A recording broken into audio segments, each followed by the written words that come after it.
1969 with 3 brand new components, a dynamic new owner in Robert Short, a catchy selling slogan, and perhaps of premier importance, a new manager in the person of the incomparable Ted Williams. At the end of the season, the ownership was enthusiastic, and Ted Williams had provided muscle to the slogan, "It's a whole new ball game." For his efforts, Ted Williams has been named the American League Manager of the Year. Near the end of the 1969 season, we talked with Williams about his team's performance. The candid, volatile Williams is an exciting individual when he talks about his favorite game. In 1 minute, we'll join Ted in a discussion about the 1969 Senators, brought to you by Sears, Roebuck & Company, headquarters of Ted Williams' Sports Advisory Staff. Sears has everything for Christmas.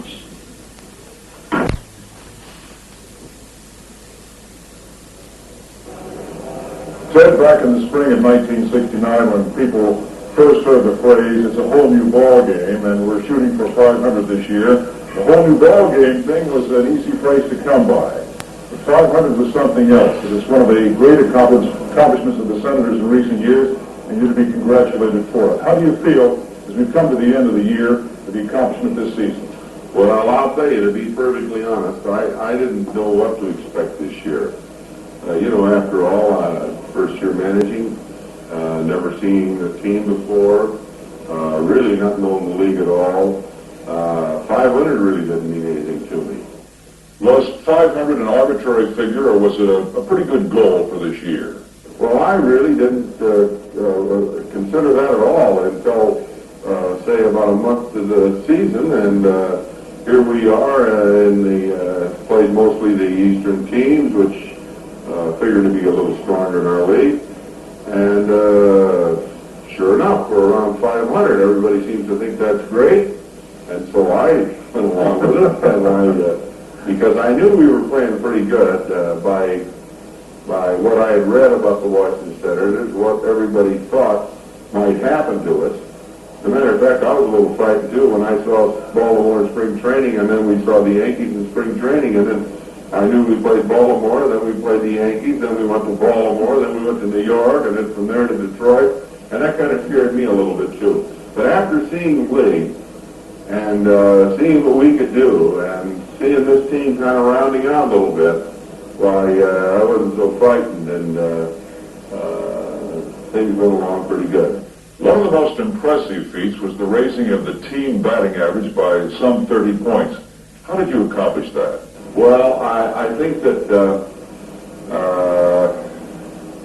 thinning out of the league, expansion, 2 more clubs in each league, certainly has thinned out the pitching a little bit. Certainly there's 22 pitchers or 24 pitchers in each league, 2 different clubs. 24 pitchers that you would never see if it wasn't for expansion. They'd be in the minor league. And I think that this certainly has to be part of the answer. Possibly the 5 inches off the mound has been another answer. I also think another answer is the fact that from the first day of spring training to the present day, we're talking about hitting, we're talking about pitching, we're talking about what we do what I would do at the plate, for example, with this situation, with this count. I don't mean to seem like I don't mean that at all. I simply say that I did play 25 years. I had a successful career. I was a good hitter. And I certainly must know something possibly that somebody that has played for 25% as long as that period will say about hitting. And I think they should listen, and they do. Well, I'd say that Frank Howard had a most impressive year, Ted. What phases of Howard's batting did you pay most attention to? It was pretty simple, really, to decide what I could do with Howard or what I might not do with Howard. All I had to do was look at his record. I couldn't go by what I had seen, really. I looked at his record. He was 273 or 278 or whatever it was. And I see where he had walked a fabulous total of 51 bases on balls for the year. Now, to me, this is no base on balls figure at all, because here's Howard, by your own expression of great physique. Certainly I agree with that. Power plus. Nobody ever hit a baseball harder than Frank Howard. And this is true, certainly the seats marked in the ballpark indicate that. And if this is true, and it is, the pitchers have to be afraid of Frank Howard. They can't say, well, just lay it in there, let this guy hit it. They've got to be worried about Frank Howard. Now, the fact that he only walked 51 times, and 15 of these were intentional, he only walked 36 times. Now, this is terrible. And for me, it indicated just as conclusively as you could ever have anything proven to you, that he simply was swinging at everything that comes to the plate. He wasn't giving them a chance to walk. And actually, that's really the explanation. So that I was sure that one of Frank's, the thing that I could help Frank with the most was simply telling him this: you've got to get a good ball to hit. And he's the fellow who says he can hit 300, and it's going to be, he's going to hit 300. And the only reason he's going to hit 300 is he's getting a better ball to hit. By the very fact that he's walked twice as many, by the time this year is over, twice as many times as he did last year. And he's only doing it not by a new swing, not by a new bat, not by anything, but getting a good ball to hit. He has everything to be super in this game. And I think that he would be probably the first one to say that he's missed the boat a little bit in years past because he didn't get a little bit. Let's take a case of a fellow who's perhaps 10 years younger, a very cerebral young man, ball player by the name of Mike Epstein, who has similarly a great physique, but who apparently gotten down on himself several times, either with Baltimore over here previously. What do you do with a young man like this who also has power to spare, but who apparently is a thinking man and goes to extremes and thinking out what's wrong with him as well as what's right with him? What do you do to correct him? Well, Mike, I don't think, realized what a hard game baseball is to play. He's been a big, strong guy. He's a football player. He's done everything pretty easy. He's an athlete.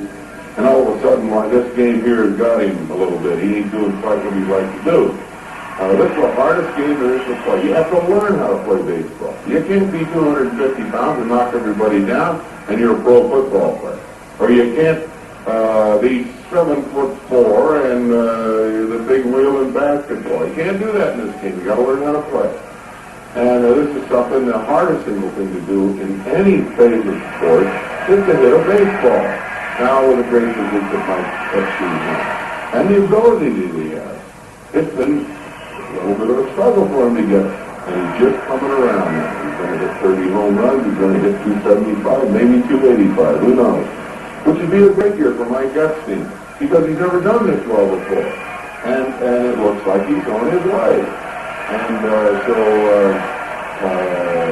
it takes a few thousand dimes to play. And Mike Epstein hasn't played that much. He's just beginning to do it. Eddie Brinkman added almost 100 points to his batting average in 1969. It has to be one of the major accomplishments of your career here. How did you do it? I really didn't have that much to do with Eddie Brinkman. When I come to spring training, I'd never seen Eddie Brinkman hit. But when I got there, he'd already got that little short, stubby bat, and he'd already been up there 4 or 5 inches up there, but he did ask me what I thought of it. I said, it's great. And I had no idea how Eddie Brinkman hit. But one of the secrets of being successful in baseball is to try to adapt a style that conforms with your capabilities. Now, this is what's happened with Eddie Brinkman now. He is doing or hitting the way he should. He shouldn't try to hit long fly balls. He shouldn't ever think in terms of getting the ball in the air. He should think in terms of the right field, and he has this ability. But he wasn't doing it because he was thinking too much of pulling the ball. Now, the thing, if I did help Eddie Brinkman, was to encourage him what he was doing, plus the fact that to show him any time that he hit a ball in the air, nothing was happening for himself or the team, because he couldn't hit it far enough in the air to hit it over the fence with a big can of corn or an out. And if he could hit the ball on the ground and hit, his chances of hitting a line driver that much better, plus the fact that by hitting the right field, he could take a great advantage of the hole between first and second. Now, when that ball goes through that hole, everything happens in baseball. Guy goes to third base. got a big hole to shoot through, you get base hit. Get the same ball in the same direction in the air, nothing happens. No chance. The guy can't go from first to second. The big can is gone. It's in the field if he doesn't have enough power. Chance of hitting a home run or one in a jillion. It didn't hit me more than 2 weeks down there in Florida. When they asked me about Eddie Brinkman, he started to hit there. I said, if this guy's a 200 hitter, I'm an alligator. Well, that was my expression when I started talking about Eddie Brinkman. The improvement in Ken McMullen is noticeable too, Ted. How did you accomplish that? He's got a great style. Ken McMullen's got a great style to play. Surprisingly, for a fellow who knows that the most successful hitter fails 2 out of 3 times. It's hard for Ken to accept an 0 for 4 or an 0 for 8 or an 0 for 12 because it happens. And when this happens, it seems to drag him right down to the depths of wherever you want to call it, to a point where he gets so down on himself that it takes him just that much longer to get up to where he ought to be. Now, he's getting over this a little bit. We keep saying, after he goes 0 for 4 and he finally busts one, well, all is not lost after all. And he's kind of picking up from there. And I think he improved his stroke a little bit during the summer. Not too often do I, when I talk to hitters, try to get into changing their stroke at all. But I did talk to Eddie about this, and I feel that it helped him. I always say that the greatest force that can happen between 2 moving objects is when they come from the exact opposite directions, you know? Now, if a ball's coming this way and you're swinging down this way, well, I mean the chances of not hitting that ball square is not as good as if you're swinging in the exact opposite direction. And we talked about this, and I showed them a couple of swings, and then I had them same swingers watch Ken McMullen swing the ball, and they were all convinced that Ken McMullen, in fact, was swinging a little bit too much down. Now, they all talk about, you gotta swing down, you gotta swing down. We got him to swing a little more up, and things happened for him. Since the All-Star game, he's hit 15 home runs, maybe? No, not 15, about 13 home runs. And he's maybe a little high yet, 12 home runs. But he only had 6 before the time we talked to him. And he's hit twice as many from then on as he did before. And I think anybody would agree that you generally hit more home runs first time at bat before July than you do after. Sears excellent. Continuing on in this area of agreeable improvements, Ted, this little boy, Del Unser, he was a tremendously pleasant surprise as a rookie last year when he was runner-up for Rookie of the Year honors. This year he continued without being bollocked by the sophomore jinx, and he padded his average, and he plays pretty good heads-up ball defensively in the field as well. When I saw him in spring training, he did nothing but punch the ball to left field, punch the ball to left field. I don't know how many home runs he did last year. I think he hit 5 home runs, 4 or 5 this year. I think before Del Unser gets through, he could very well hit 14 home runs and still be a 280, 290, maybe a 300 hitter. He's got good speed. There's no reason why he can't even improve over this year. And he's got a pretty good year.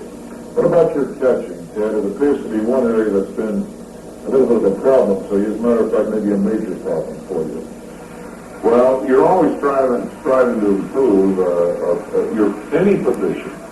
And I feel that both of our catchers are good defensive catchers. I wish that they both hit a little better. I think that Casanova is going to hit a little better. I even think that Jim French is going to hit a little better. Coming in anew, not knowing the personnel at all, takes you quite a while to learn them. And as we go along, I can see where I can help Casanova a little bit, where Casanova can be improved. I think the same thing about Jim French. And that's the way I feel about both of them right at this point. I'd gotta say that handling pitchers takes a special talent, Ted, and you've gotten some great performances from several of your young hurlers. You tell us where they have improved? Well, there's no question where they've improved. I'll tell you what happened in the spring. I took the list of the 20 pitchers. I hadn't seen any of them pitch either. And I had the coaches and the people that knew the club mark down which pitchers I thought which they thought had breaking balls in this club. Well, there was only 2 pitchers of the 22 or 3 or 4 who were down there that they put a check and said this fellow has enough breaking stuff, and that was Bertania, who's gone, and Pat Squall, who is gone. Now we had all these other pitchers, and I started asking questions about that. Now, don't get me wrong, I'm not trying to sound like an I guy. I'm fully aware I have 4 damn good coaches. I got 3 infield coaches that are excellent. I have a pitching coach that I think I can work with great. And I think that these are tremendous pluses that I have. But we start working on these fellows so that they can get breaking stuff. You've got to have a breaking ball. I never saw a good, successful pitcher that only did it one way. Now, you generally have to do it 3 different pitches, not 2. But if you're really exceptional with one, you can get by with 2. Well, so we carried on from there, and all of a sudden, Baldwin has really fallen in line. He's got good control. He's picked up this slider. He's getting confident. And all of a sudden, he's one of the best pitchers in the league. Right today, I believe he is. And Casey Cox has done the same thing. Now, Casey Cox is the ball. He said, I can't spin the ball. I can't become a good grip job. And still, he started to develop a little rotation, a little more spin. We still have to talk to him every time he goes out because he thinks he's throwing a slider, but it isn't doing anything. And he's throwing his fastball, which is a good pitch. But if the slider isn't doing anything, he never knew why a slider slid or why a curveball curved, but he knows why. And if he isn't getting it now and we keep harping on him, he knows what he's got to do. So, he's been an improved pitcher. And I think that the same thing applies for a couple other fellows. There's a couple of fellows, again, who haven't improved. I don't think that Joe Coleman's improved the way he should. And I'm disappointed about that. He's got a good arm. He's from a baseball family. He's a little reluctant to try to improve himself in a few ways. And you got to keep harping. He's a young boy. He isn't matured. I still think he's going to be a good pitcher. Darrell Knowles, an agreeable surprise to you, I'm quite sure. Well, it's no surprise because everybody told me before I'd ever seen he was going to be an outstanding, and he was an outstanding relief pitcher. That's certainly the truth. He's a real little bulldog. He wants to do it so bad. He wants to do it more times than he's capable of. Because a lot of times we have to sit him on our bench, so we're not tempted to call him because it's awful tempting and a tough game when you know you got Darrell Knowles out there and say, let's get him up. And the word is, well, he's pitched the last 3 days, he can't do it.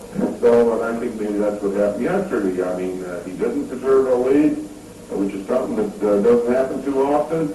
And when he gets to pitching too much, like everything, you wear him out a little bit, and he doesn't have his good stuff in his fair testimony.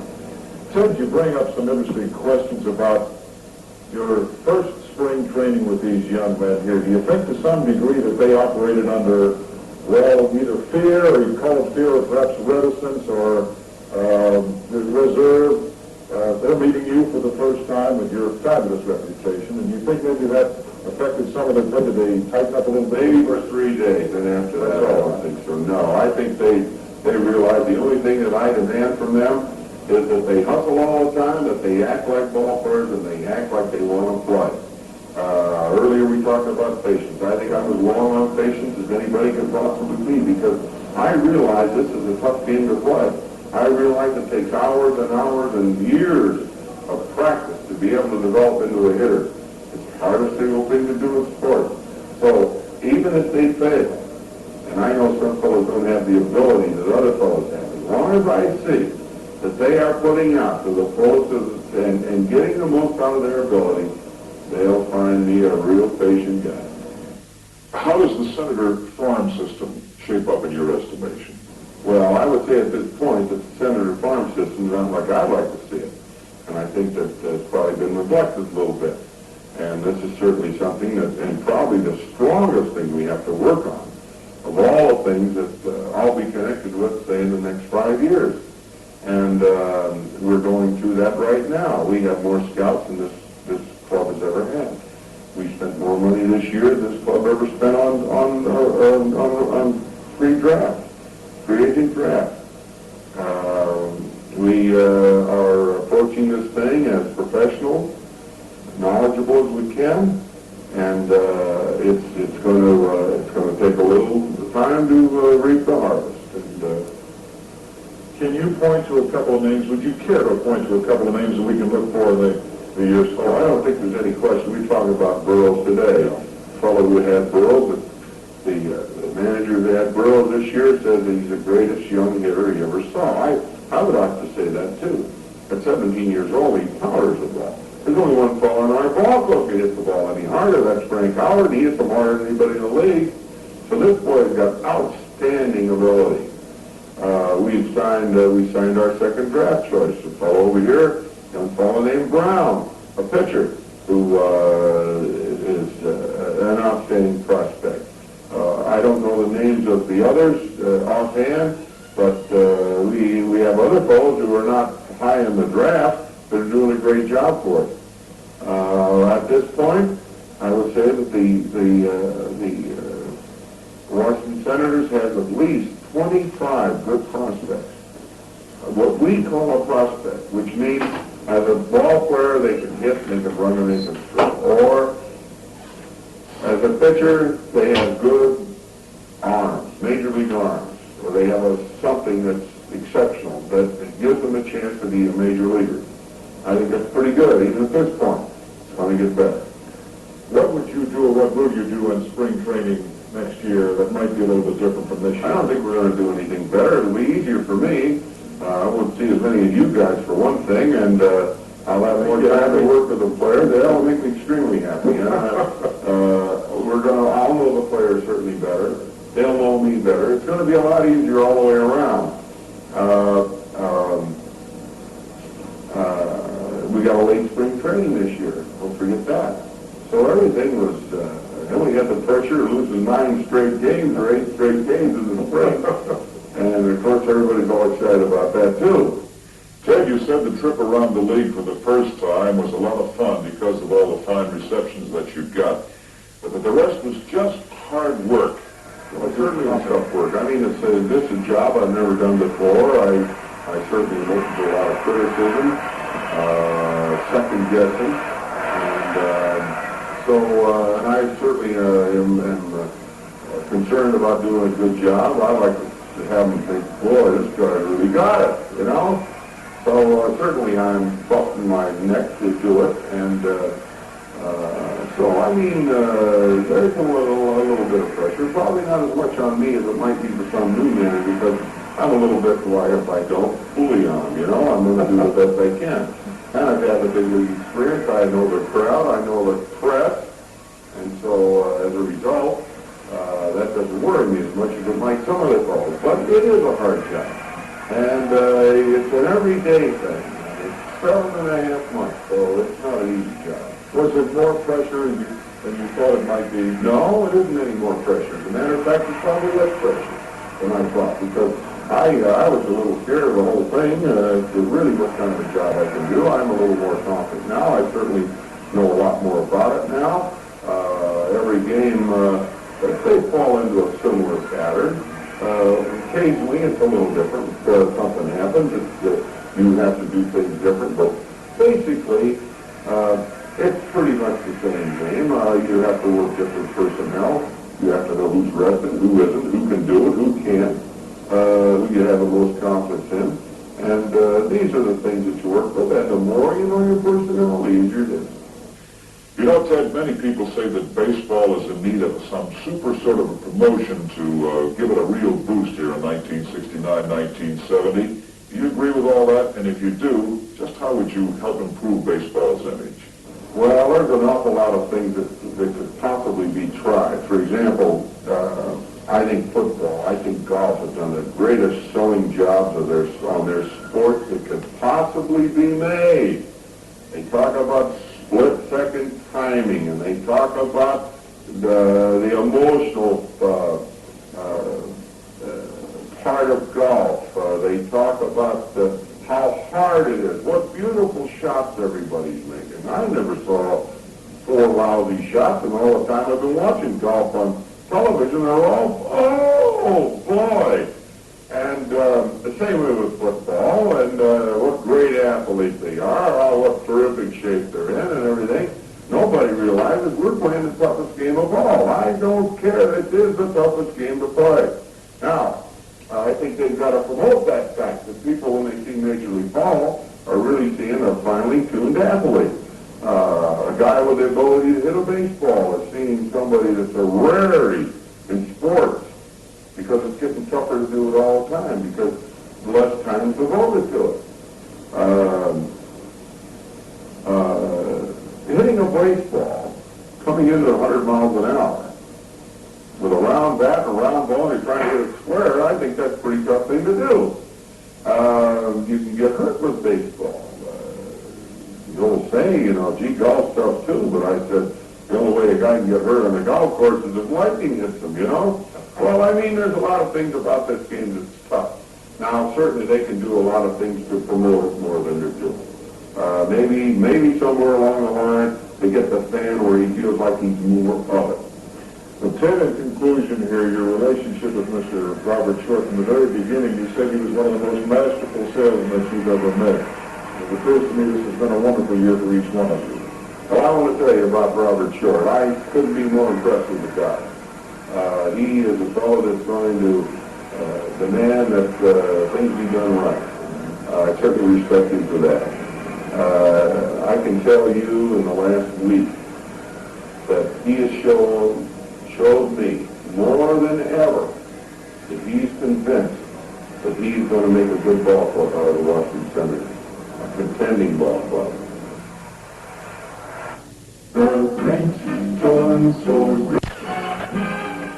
Baseball with Ted Williams is a passionate way of life, the most difficult game of all to play. He demanded nothing less than total devotion from his players, and he in turn gave nothing less than his total attention to the development of the 1969 team, which in turn produced the best one-loss record in over 2 decades. Williams generates excitement, and so did the Senators this season. There is an electric quality about this man, and despite his avowed dislike of reporters, we found his frankness and candid answers refreshing. Ted Williams, Manager of the Year, was brought to you by Sears, Roebuck & Company. Sears